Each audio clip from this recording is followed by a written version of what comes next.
This month's webinar is generating content for the off season.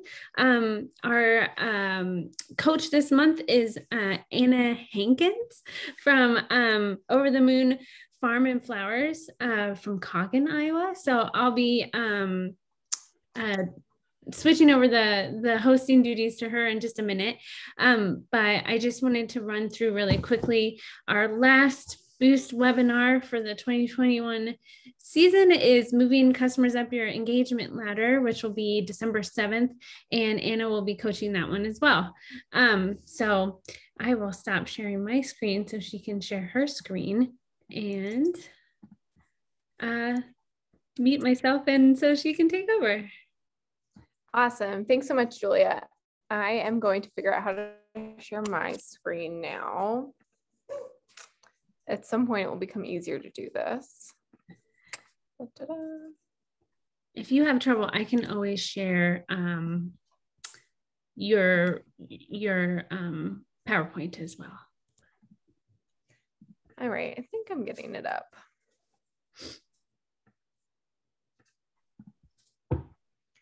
All right, are you able to see that successfully? Yeah, Yeah, that's better. Okay, awesome. So today's webinar is creating content for the off season. I will just say so that we're on the same page, I'm defining off season as being these kind of fall and winter months where we don't have green fields.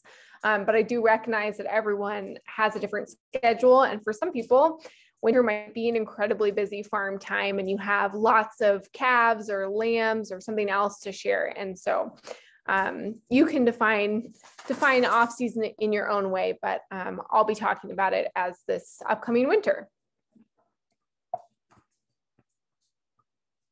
It looks like Mallory just joined us too, so welcome.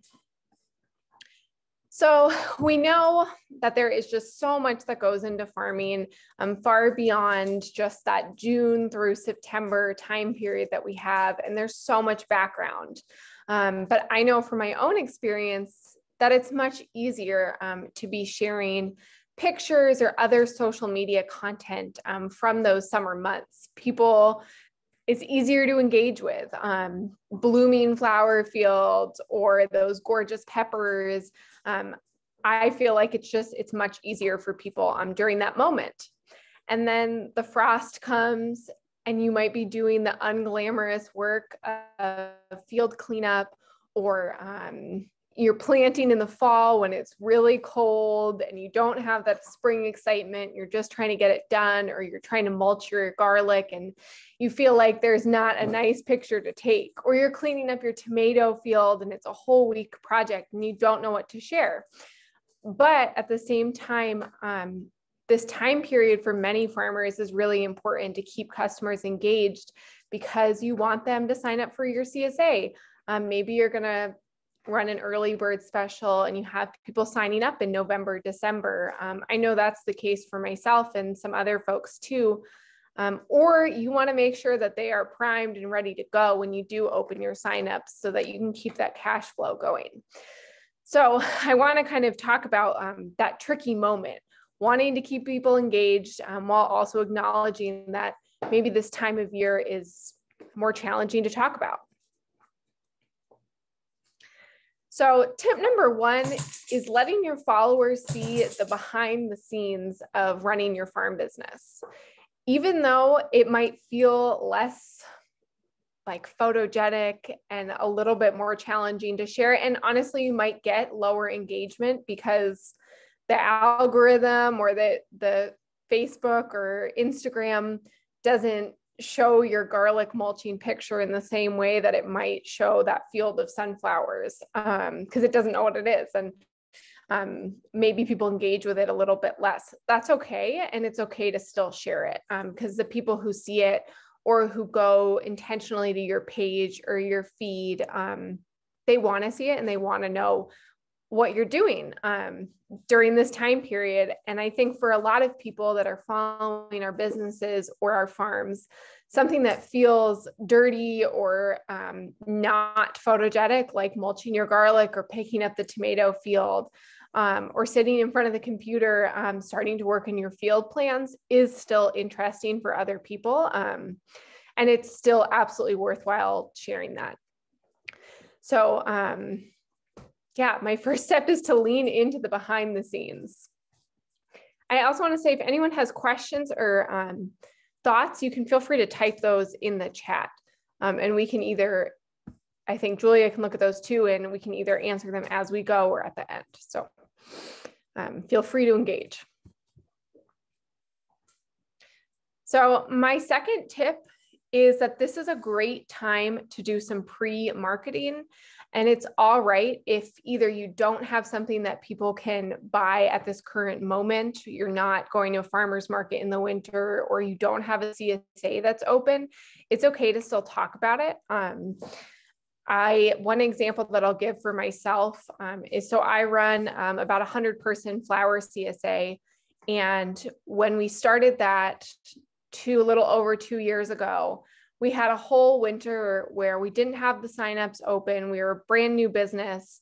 And I decided that I was gonna just pre-market the flower CSA all winter. I didn't have a place to direct people to sign up yet, but I was trying to get people to join my newsletter, and I was trying to gauge some interest in our CSA. So that can look like sharing photos from past seasons. I did a lot of that, even though they were from kind of various growing locations and various things. Like, it felt okay to still share those, be transparent about that. But yeah, it's okay to do some pre-marketing. It's okay to start talking about that you're going to be at the farmer's market starting in May. And these are the things that you are doing to prepare to be at that farmer's market and to kind of get it in people's heads. I've heard the saying that people have to see things at least 3 times to really engage with it. And so think about your winter as your ability to show people things those 2 times before they might sign up for your CSA in February.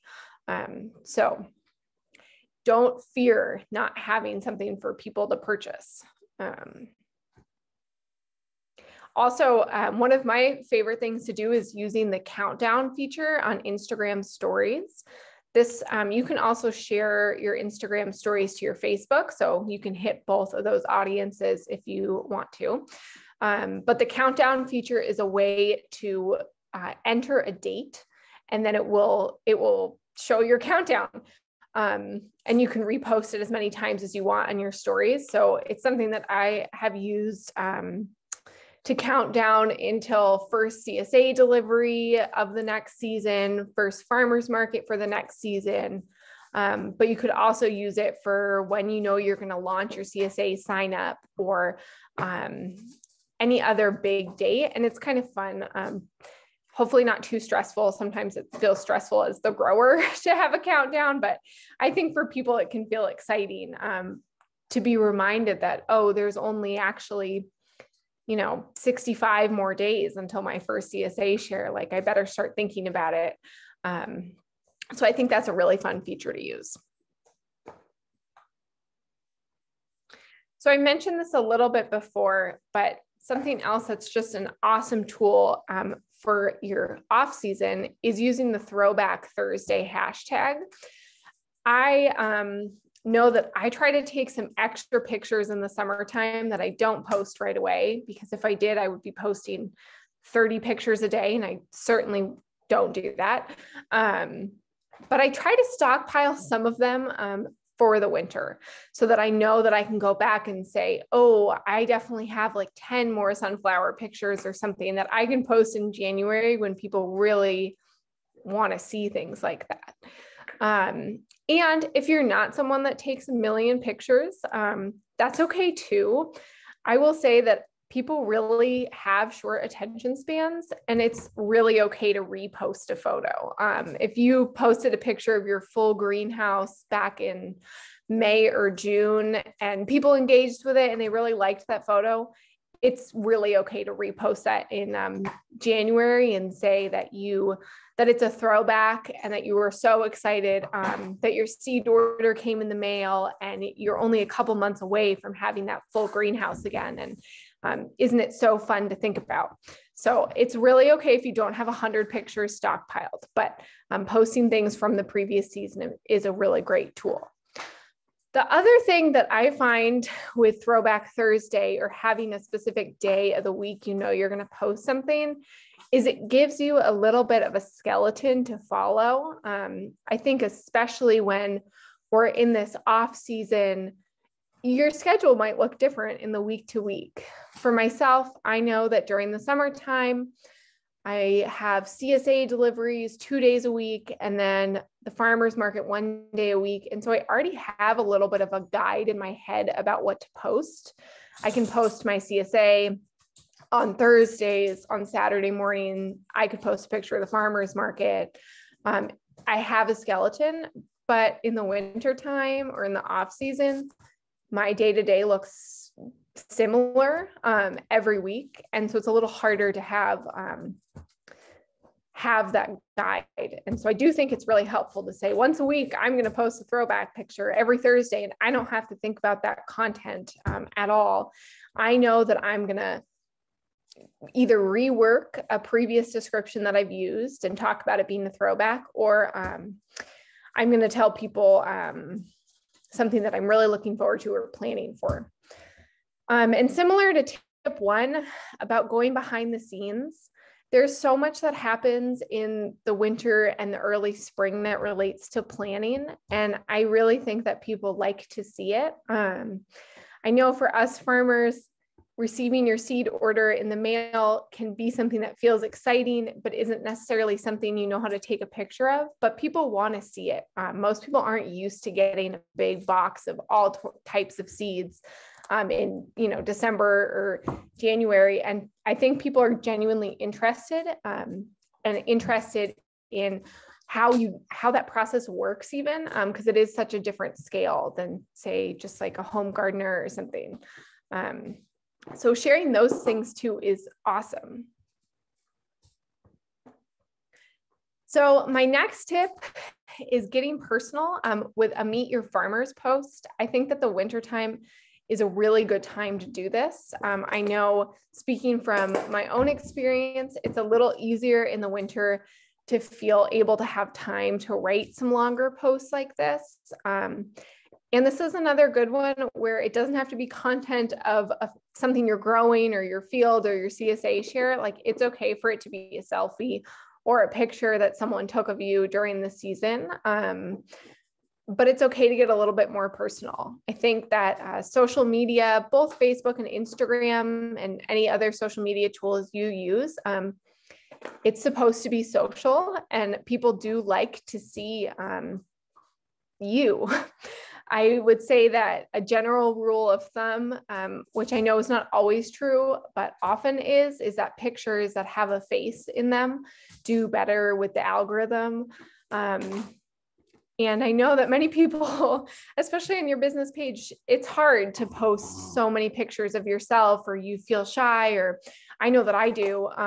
But the wintertime is a really great time to kind of lean into that and share a little bit more about yourself.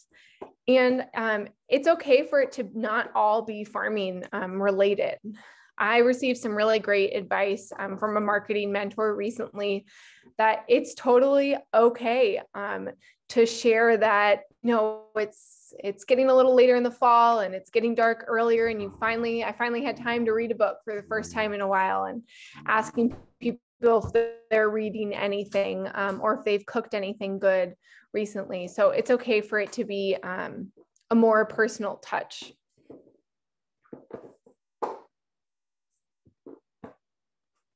And this one overlaps, that it's okay to share some non-farm content too. And so one good way to think about this that also relates to the Throwback Thursday is that when you're planning your social media, and even if you're not planning it, if you're just thinking about it, it's good to have content buckets that you're thinking of.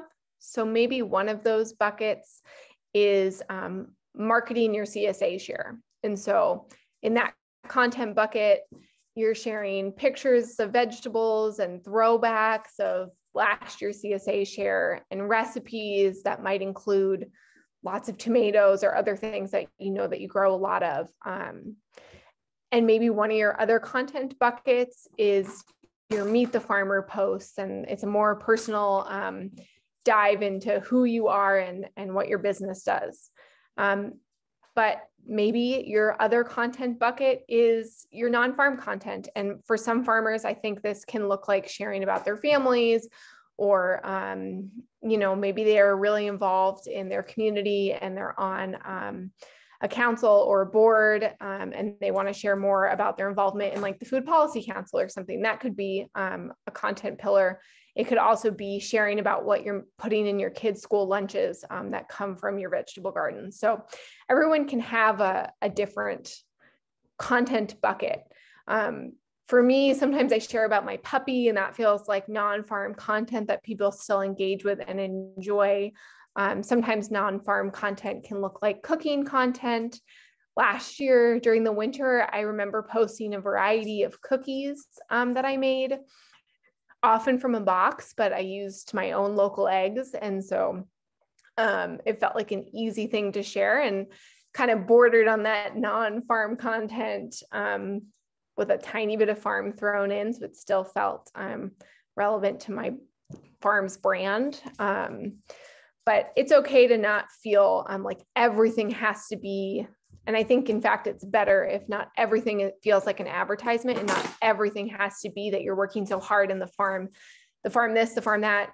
It's okay to go outside of that comfort zone. Maybe you have an off-farm job. That's something that you could share too, or use, you know, substitute teach in the winter, or have something different going on. So it's okay to share all of those things too.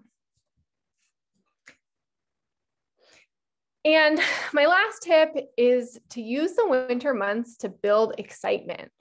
I think especially as we get later into the winter, as we get towards January and February, and we're a little bit past the like holiday season excitement. We live in Iowa and it's cold and it's miserable. And I do really think that people start pining for that spring and summer weather, and they do start daydreaming about it. And including us as growers. And so it's okay to use that to your advantage, to build excitement about the summer.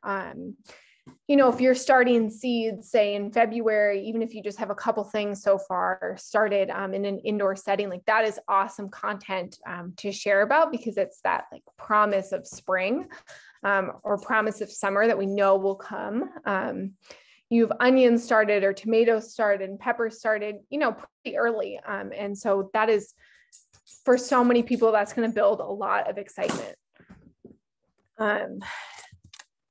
So that is all that I have in my slideshow.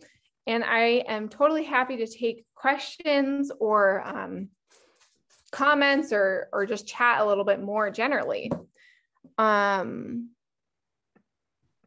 Okay, yeah, and then I'm going to answer Julia's question about consistency mattering for the Facebook algorithm, and that's why it's important to continue posting in the off season so you don't lose followers. Yeah, I don't feel like an expert in how the algorithm works. I feel like everyone has different thoughts and opinions on it, and I think it's probably constantly changing. But I do believe, just in general, like it's important to keep people engaged. I think it's really hard just for any business, farm or not business, to just market, or to, which is what social media is, to just be sharing during that prime growing season, or like from spring until early fall. I think it's really hard for us to then stick in people's consciousness. Like we want people to know our names. And so I think that consistency really does matter for that. Yeah.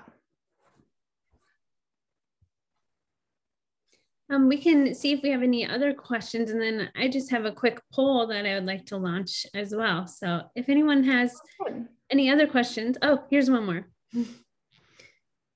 Yeah, contest/giveaways during the off season when you don't actually have the goods on hand. So I will say that's a tool that I have used, contest/giveaways, even for things I don't have on hand. think it's a great tool. Last season, I did a giveaway on my newsletter subscriber list for the first tulip bouquet of the season.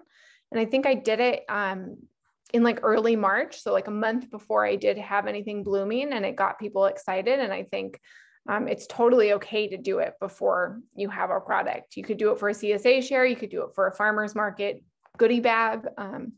Yeah, I think it's totally fine and a great way for people to engage.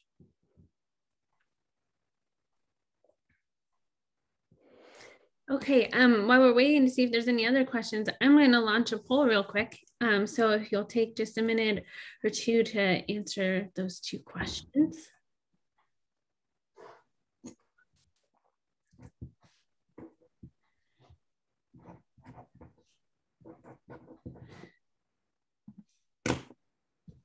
You're both very efficient poll takers. Thank you. So I just wanted to, before we wrap up today, I just wanted to share my screen again real quick. And just do a quick reminder that we do have one more boost webinar, Small Bite series on December 7th. Anna will also be hosting that one about moving customers up your engagement ladder. And then I wanted to remind folks that all of the boost coaches are available via email. So feel free to reach out to any of us if you have any questions.